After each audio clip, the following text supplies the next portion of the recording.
வாழ்கவே, தந்தை பெரியார் வாழ்கவே, வாழ்க வாழ்க வாழ்கவே, அன்னை மணியம்மையார் வாழ்கவே, வாழ்க வாழ்க வாழ்கவே, தமிழர் தலைவர் வாழ்கவே, வாழ்க வாழ்க வாழ்கவே, அண்ணல் அம்பேத்கர் வாழ்கவே, வெல்லட்டும் வெல்லட்டும், சமூக நீதி வெல்லட்டும், வெல்லட்டும் வெல்லட்டும், சமூக நீதி வெல்லட்டும். கண்டிக்கிறோம் கண்டிக்கிறோம்.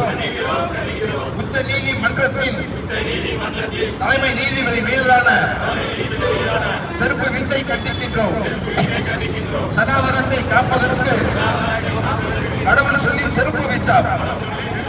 செருப்பை எடுக்கும் சனாதனமே, உணர்வு நெருப்பை தூண்டாதே.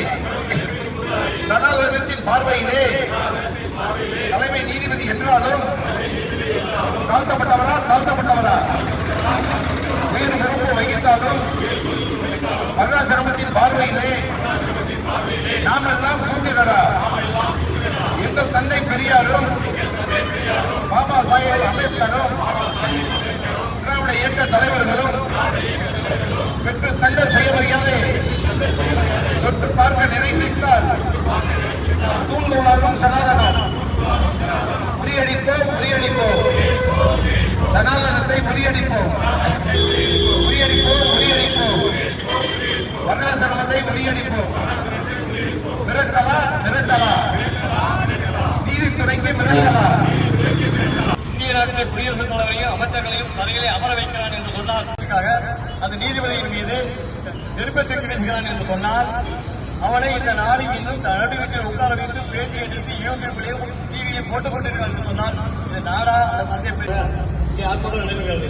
தோழர்களே, இந்த சனாதனம் என்பது சனாதனம் என்று சொன்ன உடனேயே இந்துத்துவவாதிகளும் ஒரு சிறப்புமிக்க ஒரு உச்சகட்ட பதவி இந்தியாவுடைய ஜனாதிபதி பதவி.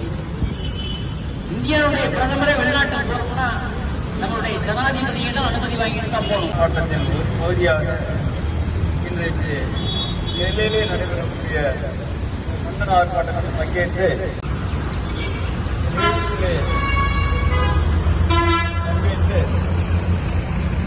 தொடர்புடைய ஆட்சியிருக்கின்ற மாவட்ட காவல்துறையுடைய செயலாளர் தலைமை நீதிபதி தான் பதவி பிரமாணம் செஞ்சு வைக்கிறார். அந்த உச்சகட்ட பதவியை ஒரு மனிதர், அதுவும் அவர் தாழ்த்தப்பட்ட சமுதாயம் மட்டுமல்ல, அவர் புத்த மார்க்கத்தை தழுவியவர். அப்படியாப்பட்ட ஒரு புத்த மார்க்கத்தை தழுவி அவர் உச்ச நீதிமன்றத்தினுடைய தலைமை நீதிபதியாக யாரும் சொல்லாத வார்த்தையை அவர் உலகமாக சொல்லுகின்ற போது சொல்கிறார். தெய்வம் என்ற வார்த்தையை அவர் பயன்படுத்துகிறார். அப்படி அவர் சொல்லுகின்ற போது அன்றைக்கே அவன் குறிவைத்து விட்டான். இவன் ஒரு தனித்தாக இருக்கக்கூடியவன், அதுக்கும் புத்த மார்க்கத்தை புத்தருடைய கருத்தை ஏற்றுக்கொண்டவன். இவனுக்கு எதிராகவே நாம் செயல்பட வேண்டும் என்று அன்றைக்கு RSS பிஜேபி முடிவு செய்தது. அதிலிருந்து இன்னொன்று என்னவென்று சொன்னால், அவர் மற்ற இந்தியாவில் இருக்கக்கூடிய பிஜேபிக்கு ஒன்றிய அரசுக்கு இன்றைக்கு போகக்கூடிய அதே போல இன்றைக்கு இந்தியாவில் இருக்கக்கூடிய பல்வேறு ஊடகம் மூலமாக ஊடகத்தை ஒன்றிய அரசு விலக்கி வாங்கியிருந்தாலும் திராவிட தத்துவத்தை மறைக்க முடியாமல் இந்தியாவில் இருக்கக்கூடிய வடபுலத்தில் இருக்கக்கூடிய பல்வேறு ஊடகங்கள் நம்மளுடைய திராவிட கொள்கைகளை, அதே போல திராவிட மாடல் ஆட்சியினுடைய சாதனைகளை எடுத்துச் செல்கிறார்கள். அது இந்தியா முழுவதும் பரவக்கூடாது என்று துடியாக துடிக்கிறார்கள். அதனால்தான் இன்றைக்கு திராவிட மாடல் ஆட்சியை அழிக்க வேண்டுமென்றதுக்காக பல்வேறு கூட்டாளிகளை இன்றைக்கு களமிறக்கிறார்கள்.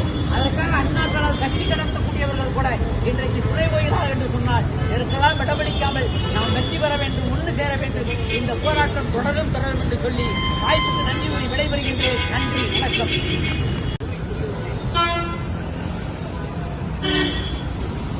கழக தோழர்களுக்கும் ஏனைய கட்சி தோழர்களுக்கும் மற்றும் காவல்துறைக்கும் ஊடக நண்பர்களுக்கும் அனைவருக்கும்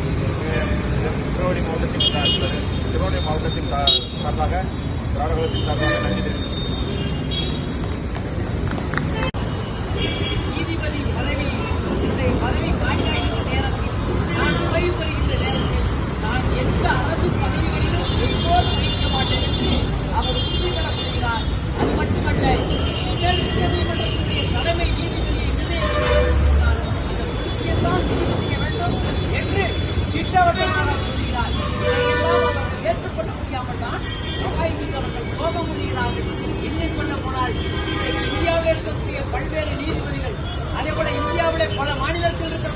சொன்னார்கள். அத்தனை பேரும் அருமை பெரியோர்களை, நடுநிலையாளர்களை நீங்கள் எண்ணி பார்க்க வேண்டும்.